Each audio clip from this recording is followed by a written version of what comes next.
5 histórias para acalmar e adormecer. Respire mais uma vez. Você chegou até aqui, e isso já é o suficiente por hoje.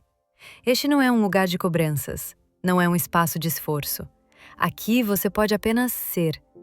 Deixe o peso do dia escorrer pelos ombros, deixe que os pensamentos diminuam, como ondas que perdem a força ao tocar a areia. Este vídeo foi feito para te lembrar que há um lugar dentro de você onde tudo é silêncio. E é para lá que vamos agora. 5 histórias suaves, contadas com calma, para aquecer sua alma e embalar seu sono. Você não precisa fazer nada, só ouvir e descansar. A Casa do Relógio Antigo. Uma história sobre o tempo, o silêncio e o que acontece quando aprendemos a ouvir de verdade. Ela herdou a casa dos avós. Era pequena, cercada por árvores e quase esquecida pelo tempo. Ao entrar, tudo parecia parado, menos um som, vindo do corredor. Tic-tac, tic-tac. O velho relógio de madeira ainda funcionava, mesmo com a poeira, mesmo com os anos. Ela se aproximou, encostou os dedos na madeira e sentiu, como se o tempo ali tivesse um coração. A sala era do mesmo jeito de antes, o sofá gasto, o tapete desbotado, os quadros na parede. Ela se sentou e ficou. Só o som do relógio preenchia o espaço. Sem celular, sem distrações, só presença. Aos poucos, a mente foi se aquietando e memórias começaram a surgir. O avô contando histórias, a avó costurando em silêncio, o cheiro do café pela manhã. Tudo parecia ainda ali, esperando por ela. A noite caiu. A luz era fraca e o relógio seguia com seu som contínuo. Ela fechou os olhos e percebeu que o silêncio não era vazio.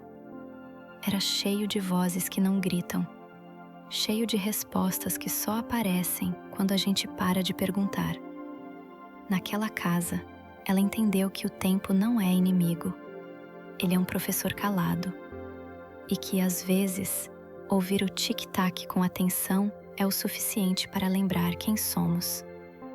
Antes de dormir, ela caminhou pela casa, tocou os móveis, abriu uma janela, respirou o ar da noite. E então, diante do relógio, sussurrou: "Pode continuar tocando. Agora, eu te escuto." Naquela noite, o tempo parou de correr. E pela primeira vez em muito tempo, ela dormiu, em paz. E, fim. O Jardim Esquecido. Uma história sobre abandono, raízes e o florescer que acontece por dentro. Ela voltou à casa da infância depois de muitos anos. A casa estava fechada, empoeirada, mas o jardim do lado de fora ainda estava ali. Ou quase. O portão estava entreaberto, como quem convida sem insistir.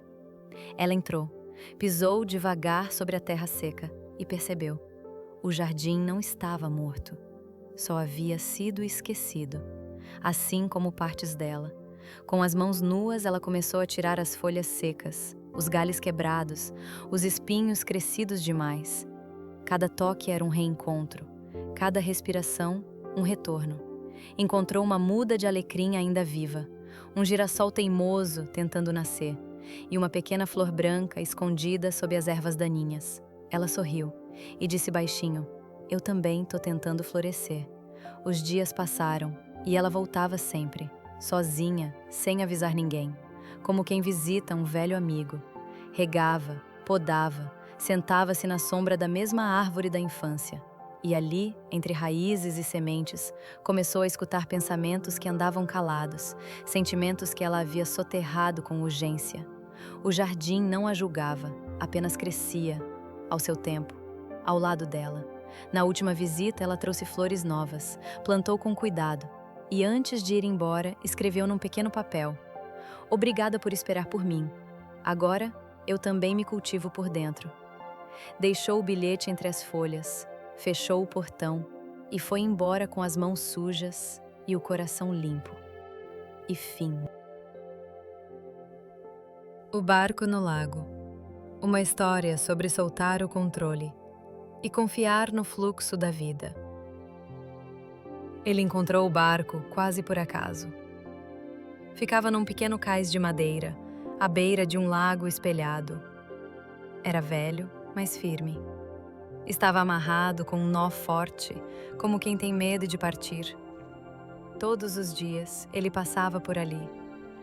Olhava o barco, olhava o lago e pensava: para onde ele me levaria se eu soltasse? Mas nunca soltava. Até o dia em que o silêncio falou mais alto que o medo. Naquela manhã, ele desfez o nó, entrou no barco e deixou que ele seguisse, sem remos, sem destino. O lago estava calmo, o céu refletido na água, e tudo parecia feito para o silêncio. Nenhuma pressa, nenhuma pergunta, apenas o som da madeira deslizando na superfície e o coração desacelerando com cada curva do caminho. No centro do lago, ele parou. O barco também, como se entendesse que ali era o lugar certo. Ali, ele olhou para trás, para a margem distante, para tudo que ficou, e sentiu que não precisava voltar correndo. Pela primeira vez, não sentiu culpa por descansar, nem urgência de entender, nem medo de ficar. Apenas paz. Enquanto o sol se escondia, o céu começou a pintar a superfície do lago com estrelas. Ele deitou-se no barco, olhou para cima, mas era como olhar para dentro de si, e pensou: talvez a gente só precise confiar, que mesmo quando não sabemos a direção, a vida sabe como nos levar. E então, adormeceu. Naquela noite, o lago não levou um homem, levou um peso e devolveu leveza. E fim. A mala na varanda. Uma história sobre soltar o que pesa e lembrar o que importa. Na varanda dos fundos havia uma mala antiga, coberta por poeira e folhas secas. Ninguém lembrava quando ou por que ela foi deixada ali, mas ela sempre esteve, esperando. Um dia, ao limpar a varanda, ele se deparou com ela. Curioso, arrastou a mala para perto. Era pesada, como se carregasse muito mais do que roupas. Abriu devagar, e o passado saltou em silêncio. Lá dentro, havia cartas amareladas, um casaco antigo com cheiro de saudade e uma fotografia desbotada de duas pessoas sorrindo. Havia também coisas que ele nem lembrava ter guardado: o ingresso de cinema, uma concha do mar, um caderno com uma frase escrita na capa. Algumas bagagens não são feitas para ser levadas a vida inteira. Ele sentiu o peso, não da mala, mas do que não havia dito, do que não havia perdoado, do que ainda carregava, sem perceber. Sentou-se no chão da varanda e, um a um, começou a tirar os objetos.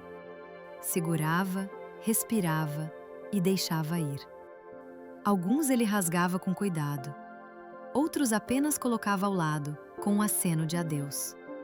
O sol se punha devagar, e a mala, antes cheia, agora parecia leve, como o próprio peito dele. Não era tristeza, era alívio. Naquela noite, a varanda parecia maior, mais vazia, mais livre. Ele deixou a mala ali, aberta, vazia, como quem diz: você cumpriu sua função. Antes de dormir, olhou para o céu e sentiu que também havia espaço dentro dele, espaço para coisas novas, ou talvez apenas para respirar. E pensou: às vezes, o que mais precisamos soltar são lembranças que não sabíamos que ainda pesavam. E fim. O banco sob a árvore. Uma história sobre pausa, presença e tudo o que o tempo pode ensinar em silêncio.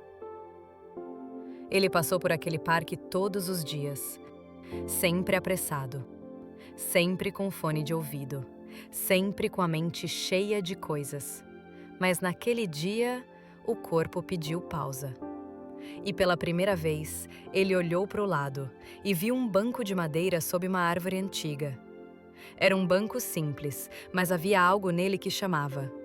Como se dissesse: senta, só um pouco. E ele sentou. Pela primeira vez em muito tempo, ele não fez nada. Acima do banco, a árvore parecia ter séculos. Galhos altos, raízes largas, folhas que dançavam com o vento. Ela não dizia nada, mas dizia tudo.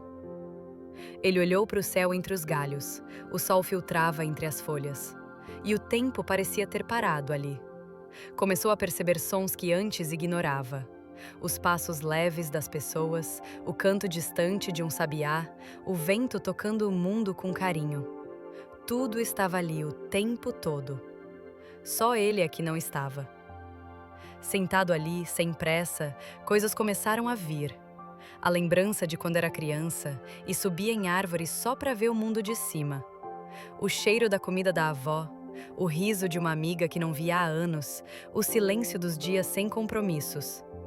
Ele sorriu, sem saber por quê, e entendeu que às vezes o corpo para que o coração possa continuar andando. Quando se levantou, o mundo era o mesmo, mas ele estava diferente. Andou devagar, como quem não quer ir embora, como quem leva consigo algo novo, ou algo antigo que havia esquecido. Na saída do parque, olhou para trás. O banco ainda estava lá. A árvore ainda o observava. E ele sussurrou com o pensamento: obrigado por me lembrar que a vida não se mede em velocidade, mas em presença. E fim.